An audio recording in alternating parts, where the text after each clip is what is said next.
এতটা পথ পেরিয়ে এসেছি তবু দুজনে যেন হয়ে গেছি আরো অচেনা অচেনা।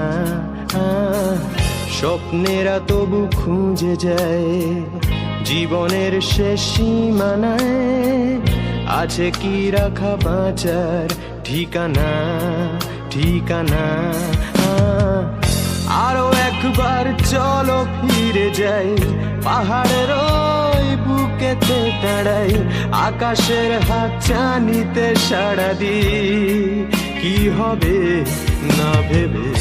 আরো একবার হাতটা ছুঁয়ে দেয় আজও আমাদের ইচ্ছেগুলো এক, আমি জানি তুই আবার হারাবি নিজেকে নিজেকে।